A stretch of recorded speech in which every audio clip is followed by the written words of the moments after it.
Hi there, I'm Traci Peary with Hope for the Journey. Last week we talked about what dissociation is not. In case you missed it, I'll sum up really quickly. Dissociation is not you being crazy. It's not.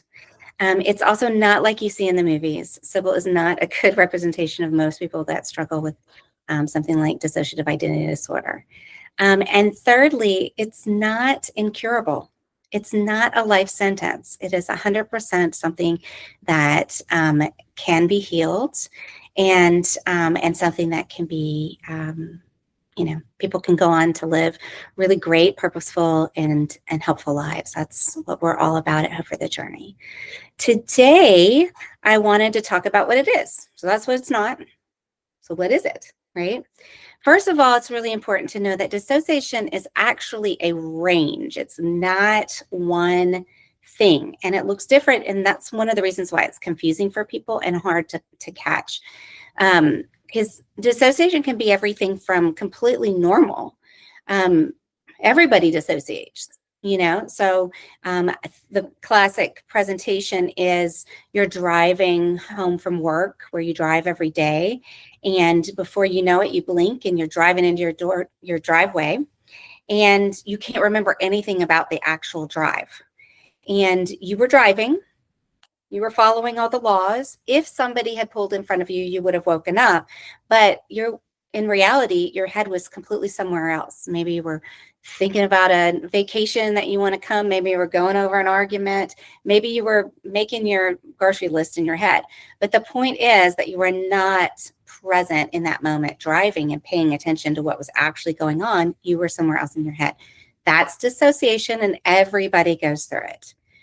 When we talk about a dissociative disorder, right, that's when we're talking about people that have had typically a lot of different kinds of abuse, typically from a young age, abuse or neglect. And one of the ways that their body has protected them is to learn how to go away in their mind or their body.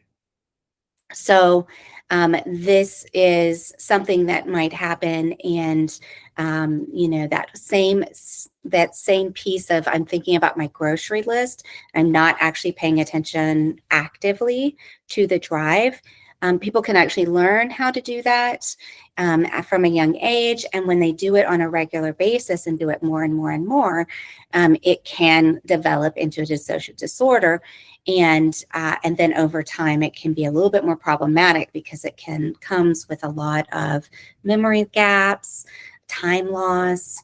It can come with difficulty in relationships because with dissociation can come some separation of your personality, so that at one moment you might seem one way, and then in another you might seem another way. And in that switch, your actual capabilities, like what you know and what you know how to do, might shift. And as you might imagine, that might make it difficult to be in a relationship, hold down a job, or just be functioning in your day-to-day.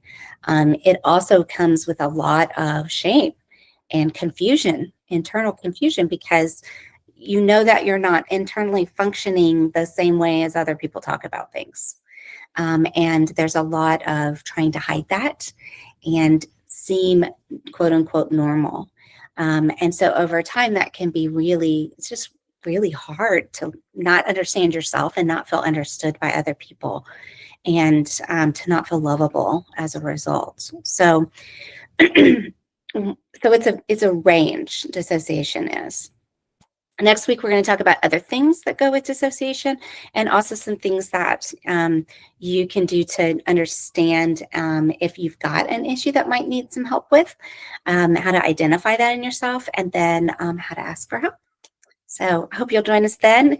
For now, I hope this information is helpful. Please feel free to reach out with questions. You can reply back to this if you're looking at it in an email. You can make comments on YouTube, or you can just reach out straight to me at hello@hopeforthejourney.org. And I'm happy to help. And for now, I hope this is great, and go out and do some good in the world today. Thanks so much.